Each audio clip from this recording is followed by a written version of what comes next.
they were making up stories and telling them in class. And they had Zeke in the story, but somehow I turned out to be Zeke. And it stuck. Been Zeke ever since. I came here when I was 2 years old, and from Charlottesville, and through Vanna from both. My dad was working for Marcel there, and he was expected to go to Pennsylvania State College. So he went to college, and then my wife went home back in Fluvanna and stayed for a year or so. And then when he came back from college, they moved to Orange. First time I was in Orange. Now I was about 2 years old. And where did y'all live? We lived on North Madison Street, in a big house on top of the hill there. It was across from the tennis court. We lived there for a couple of years, I think. Of course, I was real young. And then we moved to Bird Street. It was just across from 7-Eleven. I was always set free to go where I wanted to, when I wanted to. My mother taught me, going from a house on Bird Street, I could go through the backyard, through the railroad track, through the railroad and building, across the track to Sonny's house store and get supplies for her. My grandfather, White, was a sawmill in Fluvanna County. Had been all his life. And he was cutting down, and they cut the tree down, and they found 2 owls in it, baby owls. So he put them in a wooden box and sent them to me by the grocery store. So the grocery store in Orange had delivery trucks that were all around delivering groceries. It had a regular store stop by here. I put it out, I was living on Bird Street. I put that box out back, put the owls in. And then I was old enough to go to the movie, and the movie cost 10 cents. And I go at night, come down the street. All right. Then I go down the street by the depot, and there was a dirt road, a dirt stair going up a bank to the back of my house. And I go up at the bank and on back to the yard to the house, and that 4 eyes shining out there. I didn't know what them eyes were. I went back down through the yard, back to the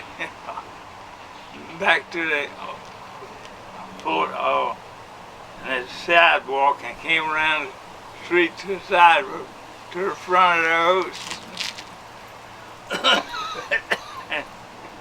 And that was the house that was in there. So I was independent, moving around, and then I started to go around different places when I got older. And I went around to my dad's, which was the creamery, which was on Church Street. So your dad owned the creamery? No. Oh, he worked there.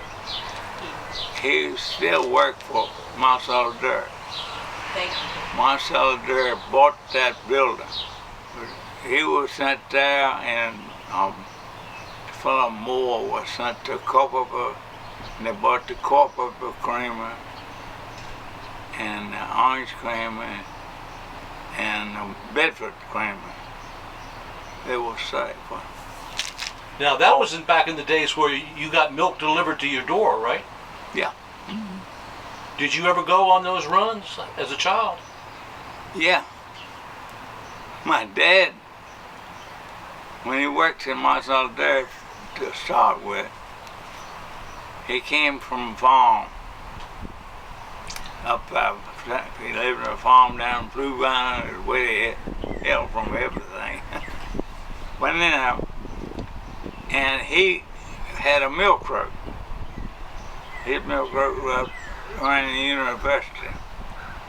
And he had a horse and a wagon, delivering milk. And the horse's name was Betsy. And my daddy's name was Betsy, by everybody in the dirt. Anyhow, he said, that's a story he gave. At that time, they did not have sewage in Charlottesville, to that thing. And they had a wagon that came around, had buckets on it. And they'd give you a new bucket for your Johnny hose and pick up a full one.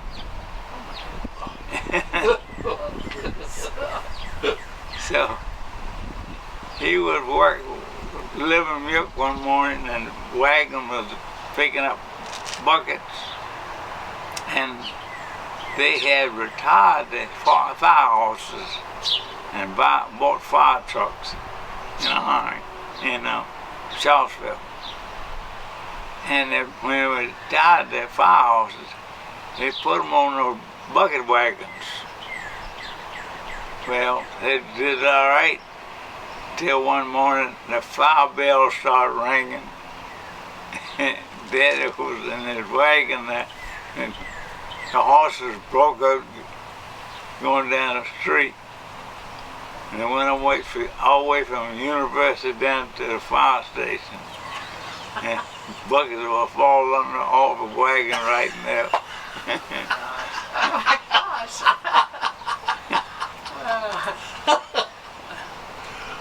But they stopped when they got down to the firehouse. Oh, that's funny. So, did you go to school at Bellevue? Yeah. I went to school. When I first went to school, I had a little dog. And the dog go to school with me and meet me at the edge of that in the afternoon and come home with me. He was really a good dog. Then,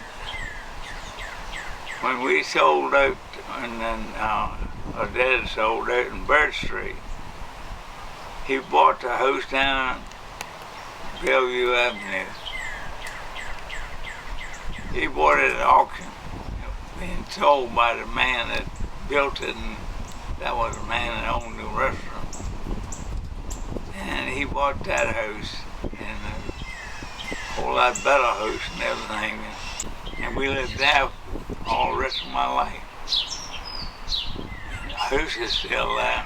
It's rented out now. It's a fine house. I like it right now. I like it, but fine built by Gracie, I think. Now,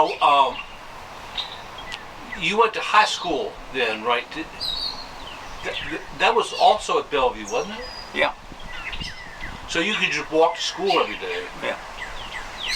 Go home for lunch. I walk home 2 blocks, short block. Block going up a hill to the school, and half block down Belleville. When we were kids, we would roller skate and down because we had a lot of sidewalks. I remember roller skating down the hill down by the jail, and there was a place in the sidewalk had 3 steps. They were concrete. You couldn't. Well, Chester Reynolds, he used to come down the steps and jump those 3 steps. On the skates? On skates. Coming down the hill. Very few other people could jump it.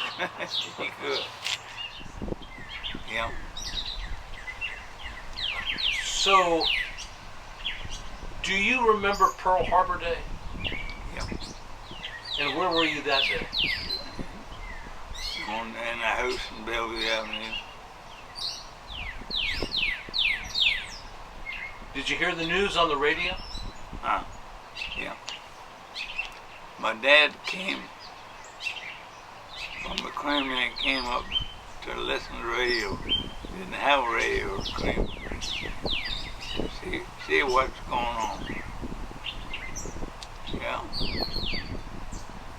So how old were you then?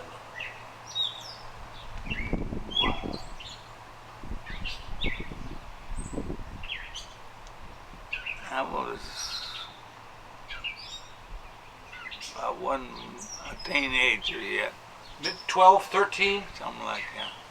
So you were too young to go to war? Oh yeah. Yeah, and then and my dad was on deferment because he had their business to take care of. So he didn't have to go in. And I wasn't old enough to go in. At one time, there was snow on the ground. In World War I, World War II. The convoy was coming through town. Coming from south, I don't know where from. Anyhow, they come around the curve at the courthouse, and the first one slipped sideways and stacked up against Ricketts drugstore. The second one did the same thing, and we had about a dozen more stacked up before they stopped them from coming and getting them loose. See, something always happening to you. Now, did you have brothers and sisters? Yes, sir. But it didn't happen till late. I got a brother that's 17 years younger than I, and a sister that's 19 years younger than I, from the same parents. Yeah, so I didn't have any to grow up with. I had to play with all the neighbors and kids. And a good bunch of people, boys and everything. Steve Matthews, he lived on the other side of town. I met him when I lived on the other side of town. Steve Matthews and Otha Crockett and Wally Wade Crockett, Carter Jack. Carter Jack and I were close to the same age. Now, did you play any sports in high school? No, not much sports. Not played some basketball, but I never was on the team. You were on the milk truck, weren't you? Yeah. So you were on the milk truck? Yeah. So tell me about that. What time would you get up in the morning? Oh, about 4 o'clock. And go down to the creamery.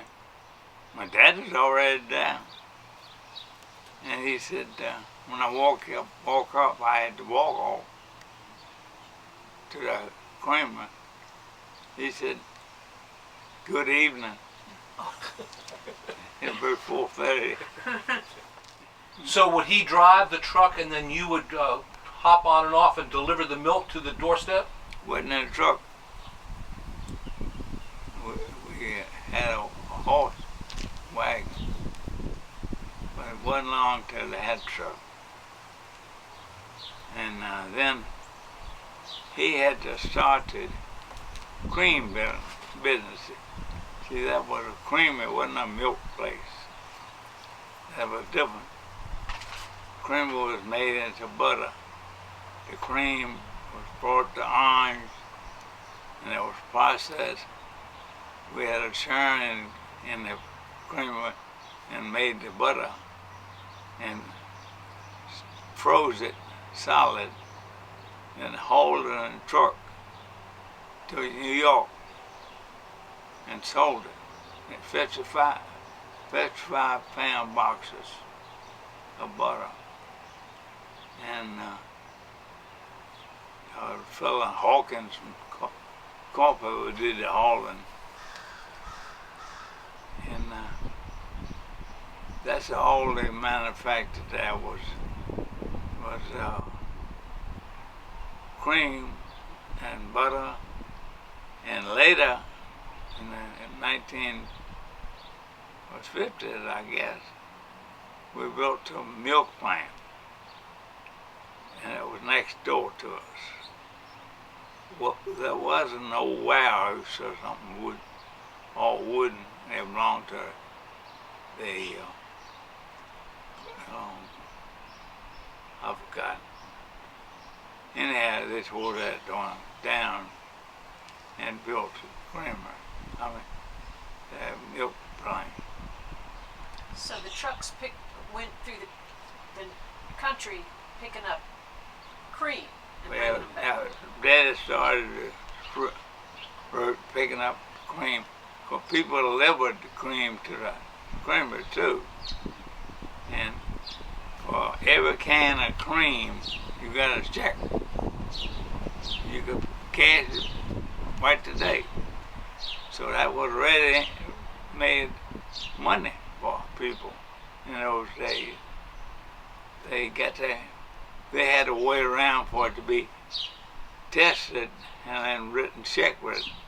But he usually had two ladies in the office there writing checks for the cream. The farmers usually separated milk from the cream. Okay. And then brought the cream in. We didn't handle the milk.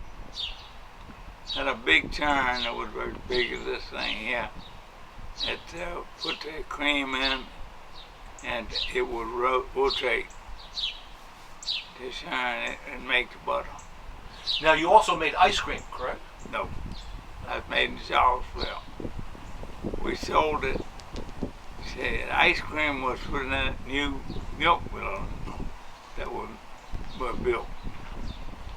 And they had they had freezer rooms in there for ice cream. The funny thing about it, it was, I don't know how long, maybe 5 or 6 years old. The big ice cream caught on fire one night. The freezer in the room was electric, and that went on fire. And the ice cream room burned up. We had all ice cream stored.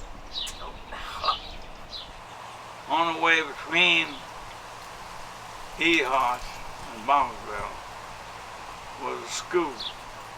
Just before we get to the railroad track, we used to have to cross the railroad track. And they had, I think, 2 black teachers there. And all kinds of black children in there. I don't know how many. And they had water. They brought water in there. Didn't have anything else. Nothing to eat. The teachers brought it. And I stopped there for some reason. I don't know what it was. And And I talked to the teachers, and I said, you don't have any milk or anything for your children? No. He said, we don't have any way to keep it. I said, no. Well, anyhow, I went on my route, and one of my stores was Mr. Gillum's store. Mr. Gillum was a fine old man. He was old. And he'd got a new icebox, put drinks in. And the old one was one that had the bottom was open. The top was a container. It had ice in it, put ice in it, water and ice. And didn't have any electricity or anything in it. And the top of it was Coca-Cola sign on the top of it. And as I wanted to buy it from him. So he finally sold to me $5, I think. And I got it. I carried it Kramer, and somebody asked me what I was going to do with it, and I told them I was going to put it in the truck and sell that cold milk out of the truck. But I carried it up to the color school and put it in there. Gave it to them. They didn't have anything in there. So I put that in there, and then I went by that twice a week. So every time I go by there, I had ice in the truck in there. I had it filled up with ice to keep my milk clean, cold. So I put some ice in it, and put some milk in there for boys. Yeah. And the teachers, they give me whatever money they could. Now, I did that for as long as I had that route. And finally they put a liquor icebox in there, I think.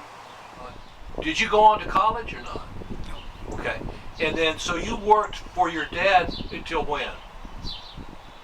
Well, I worked for him, and then I was roaming around to get a job somewhere else, you know. My hangout was the Ford place. The Ford place was 3 stories tall, and it had been used as a tractor sale place first, and then was used as an automobile place. And I had a free run of it, and I was curious about everything, and I'd always run up on the 2nd and the 3rd floor.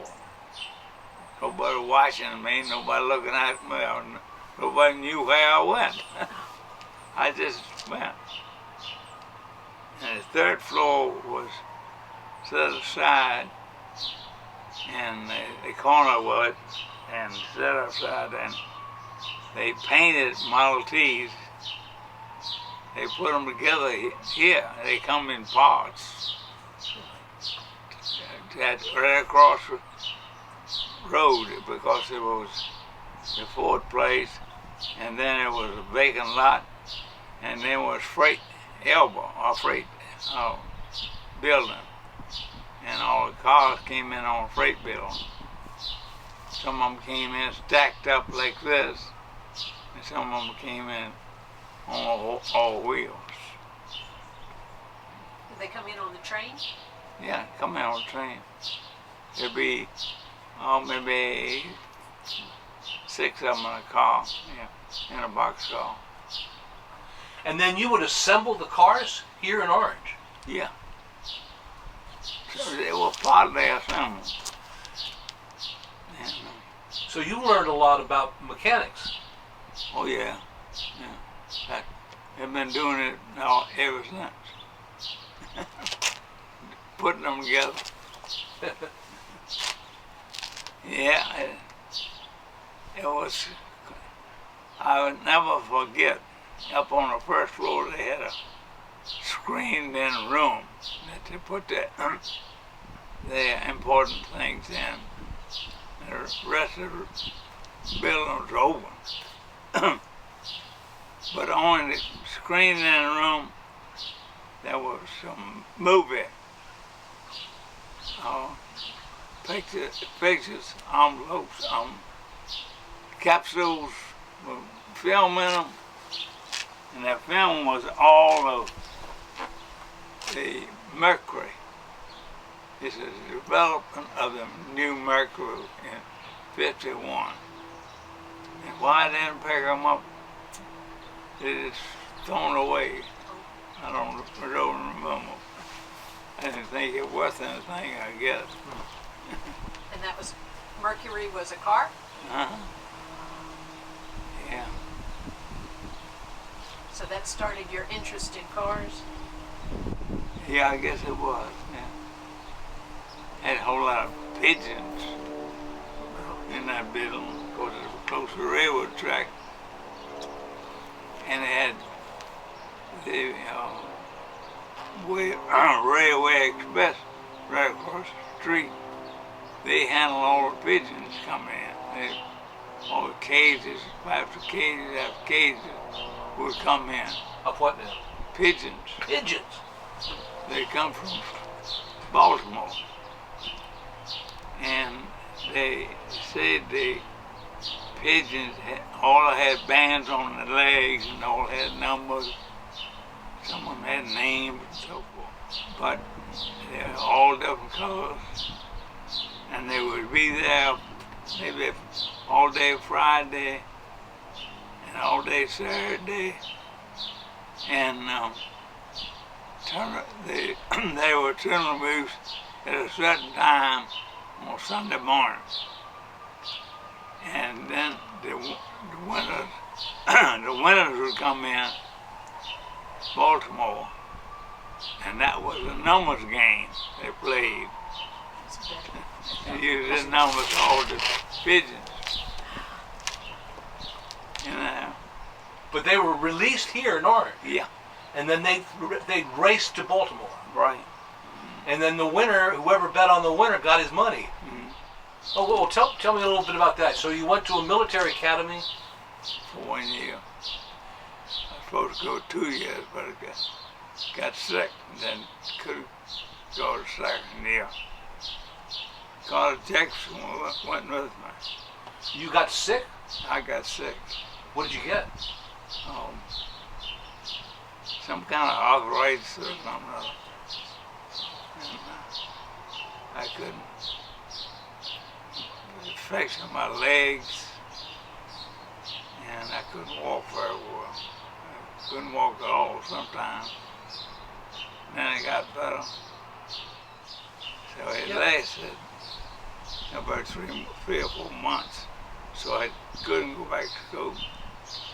But then you went into the military? No, I didn't go. I went to work somewhere from where I was now. I did a lot of work in service stations. I would handle a service station working for Spruce on Sunday. Because he and his wife would like to go riding on Sunday. And he'd open up a service station and service the customers until 7 o'clock. Then he would go on trip, and I'd look after the service station till 7 o'clock at night. I just look out, sell the gas and all. Didn't do any service. Yeah. And then you went to Korea, you said? No, I didn't go overseas. When I went into service. When I went into service, I stayed in the Army. I went to Texas, in North Carolina, and I was stationed in Virginia. Camp Pickett was my home station, and I was there for 2 years. Then I got out. And you were a medic? No, I was in a medical outfit, but I was a truck driver. It was what they call a mass unit. And the mass unit was a surgical hospital. And we had doctors and nurses and everything attached to us, but they worked in a hospital, local hospital. And we serviced them, like whatever they had to do, they needed done, we served them. And it was truck, and I think we had 20-some trucks that we had. And one time, we were called to Washington because there had been something in Washington, I forgot what it was. And we drove all the way to the other side of Richmond, and they stopped us, turned us around, and went back to Camp Pickett. But that was the reason we were stationed there. It was 2 outfits, one's in Korea. We serviced men, sent men in our outfit to Korea. They were well trained. And later on, both outfits were done away with. I was in this fire company. Of course, it was at the top of my street. That was where the firehouse was. Back then, when a house gets on fire over on my side of town, or I'll say right side of town, they had burned down before the fire truck get there. Fire truck couldn't cross the railroad track. The train was in, or going. It's on the way across the railroad track. It didn't have any bypass, didn't it? The way it is now. So you just had to wait? Yeah. Just sat there. I've been on a fire truck. Just sat there waiting for a train to go through. And the house burned down. You couldn't go in. No track, no underpass at all. They said, if you could go to Rapidan and come back, there was underpass in Rapidan, but it wasn't. Wasn't nice. They bought a lot of trucks when I was in the fire company. Because get that old ladder, old truck was all wooden ladders. And yeah, you had to handle them by hand. And the truck wasn't much good either. It was old. It was about 28 years old earlier. Anyhow, they bought a new one. All that was something. And they paid $52,000 for the truck. And that was an outrageous price. And people were really fussing about the fire company spending all that money. Well, he went on board and that was hydraulic ladder. And that was the first one we had. I think I still got it. But anyhow, I got to be truck driver one time. And I carried the truck down. They asked me to carry the truck down, fill up with gas. So I carried it down to Ford Place, fill up gas. And I came back up Main Street and crossed over on the left side of the road and backed up and put that truck in perfect, right in the slot, Right in the firehouse? right in the fire. Wow. Never had nothing, make another pass or anything. It was perfect. The next time, I tried about 5 or 6 times, finally I fell off. Couldn't get that thing right. That was beginner's luck, wasn't Yeah. First time was, because that long truck had to go in that small hole. Yeah. I had another bad thing happen. We had another chief. It was Brockman was chief. And he committed suicide in the chief's office. And another fellow I had to clean up. I was in the me in the fire company. I just started working in crochet and I couldn't go to fires during the day or anything, so I gave it up. But that was, we had to clean after him. He shot himself in the head. Oh, goodness. I didn't know. Rapidan milk corn fire. it? Yeah, I remember that. We were the first truck goer to Chester Reynolds was driving the salvage truck. And I was on the back and somebody else. And we were the first one to get there and we pulled in by the silos. So the place you could pull into the water there. And got to drafts and hose out for the pump truck coming. Pump truck was behind us. And I went into the river to hold the hose up because it was dropping down in the mud. And picked up mud. And I stayed in that damn river for 4 hours. holding that thing up. Another fire we were called to was down there, Roseville. A man Cash. He was back off the road, back to, way. Cold, God, it was cold that night. And that salvage truck, I was driving that. Salvage truck didn't have no windshield. And the wind was hitting that bell.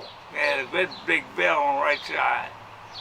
The wind was hitting that bell, bouncing right off in my face. God, that was cold. The fellow riding with me on the back, they got up in a hole there where the hoses were and pulled the hoses over on top of them. To stay warm?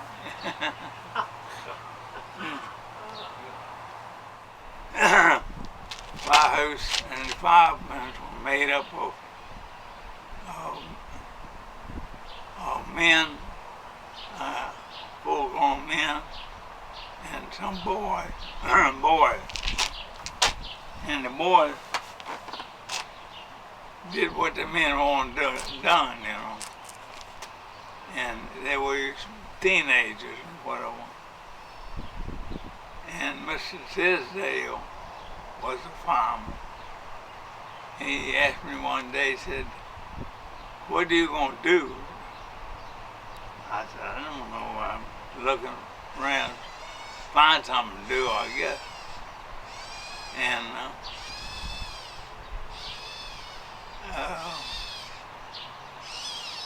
he said,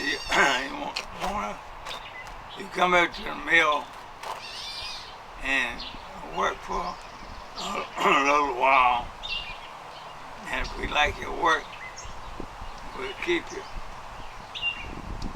So I went over to the mill, and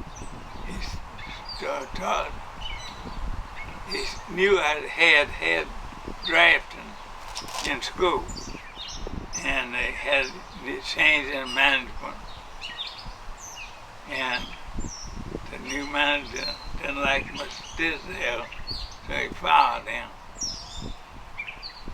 And of course we missed and he would teach me everything. I found a job in a crow's egg from Acme Visible Record. And so he found the job. I wanted to follow him because I wanted to learn some more. And I went up there and made an application for a job. So about a year later, they called me and told me they had a job for me. So I went up there and I worked, I think it was 8 years, something like that. When did you get married? While I was working for Crow's. And Tell me that story. How'd you meet your wife? the village dance hall. She was with a local boy. She was from Lahore, and she was with a local fella from Lahore. He was much older than her, but he went to dances, so that's all that was necessary. They go to dances. So I met her there, and I started going with her in Orange. But she lived in Orange, boarded a house for a year or so.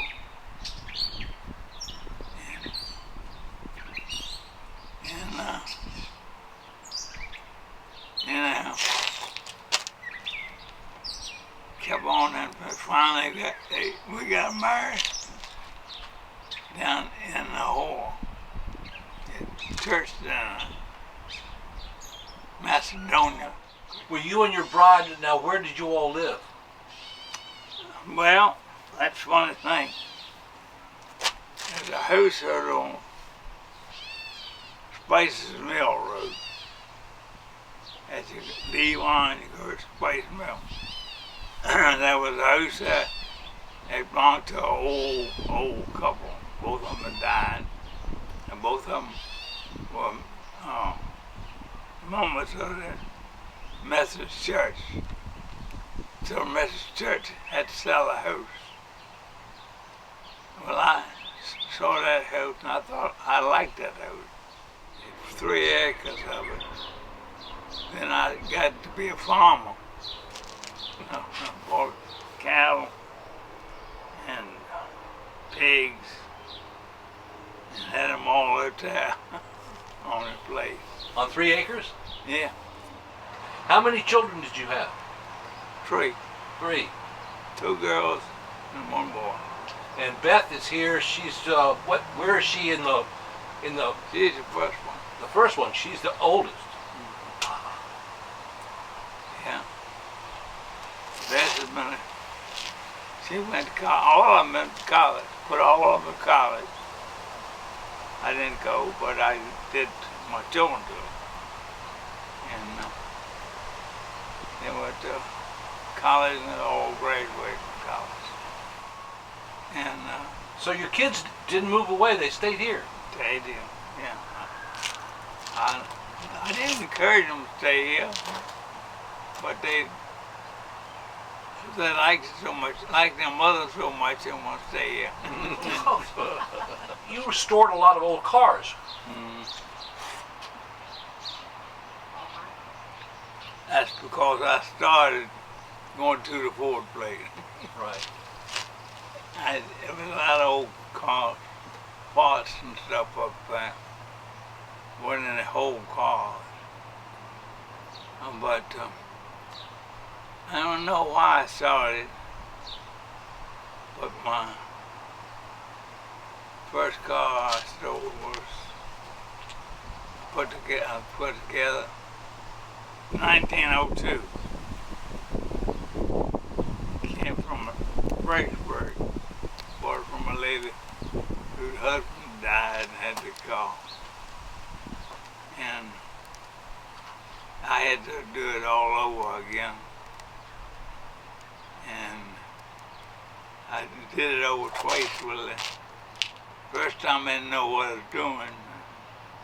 Second time I knew better. Anyhow, it's in the museum in Orange now. The 02 Ford. The James Madison Museum? Yeah. Okay. Yeah. A white Model T. They think Henry Ford painted them all black, but see, he started painting black cars black until about 15. And then he got mad and started painting them all black. But before that, they painted them all dark cars. Mine, there was all gray, white, like red wheels, black upholstery. Yeah. Tell Phil about the 1918 that you did when I guess I was about 10 or 11, 12 years old. Went to Hershey, Pennsylvania, and that year, Hershey put all the cars in the museum. And Hershey was in the beginning stage, really. You know, there was 50 Model Ts. In the car, pulling the Model T. In the car? No, pulling the Model T on a trailer. And Dad won first place in his grouping. And No, it was second place. was the second. Herod, Yeah, they had a trophy big with it. casino out west, bought it for his music.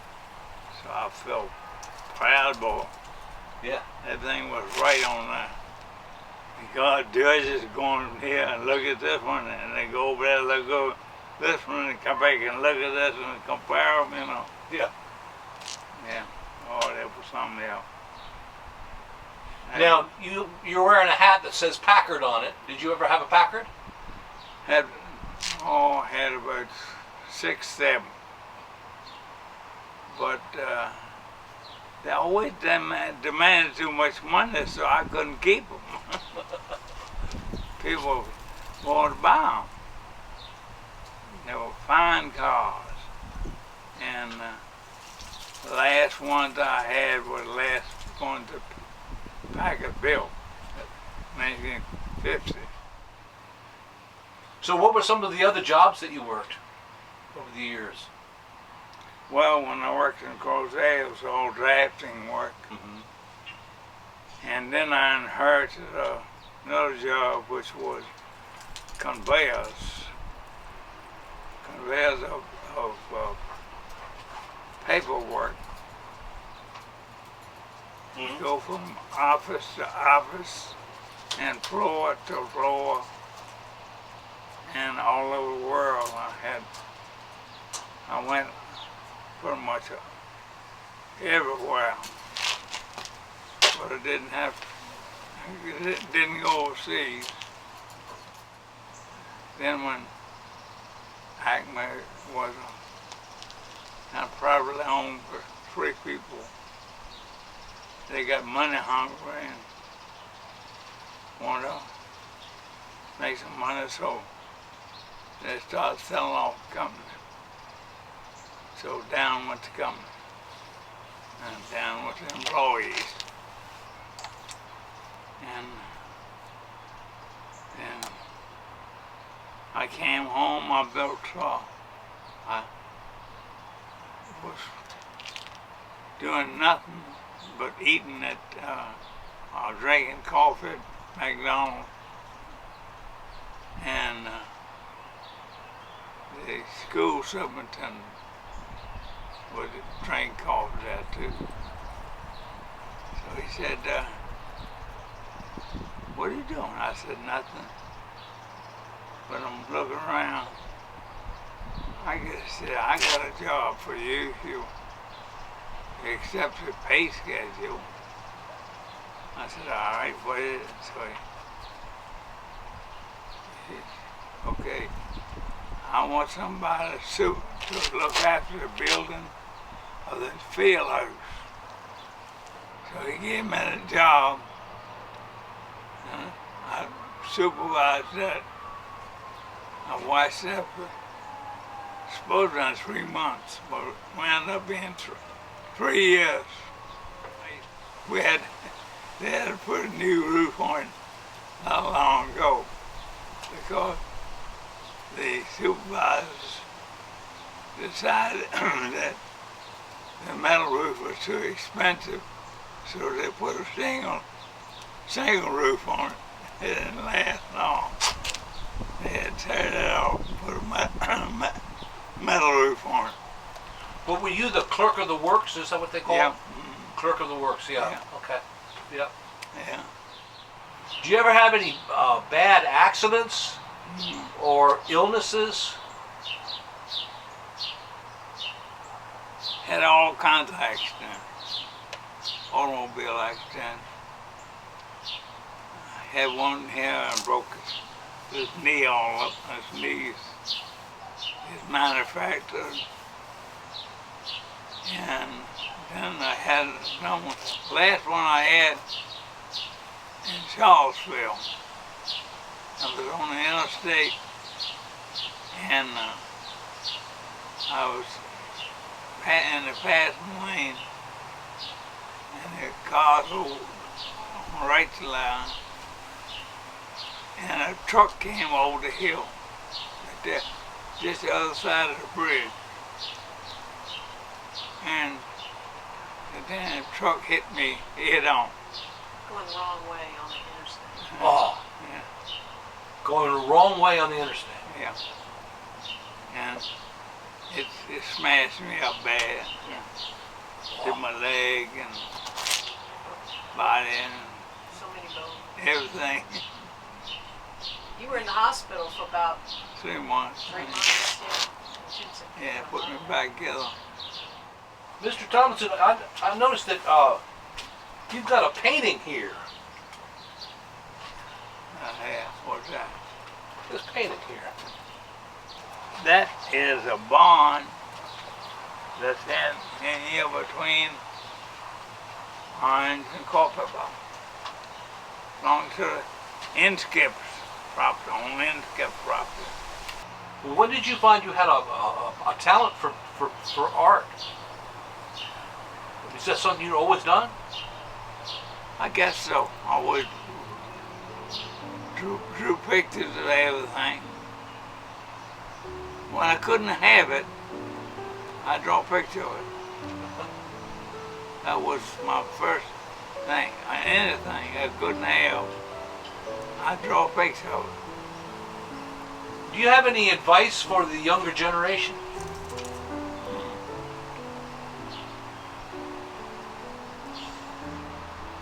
My advice is do what you want to.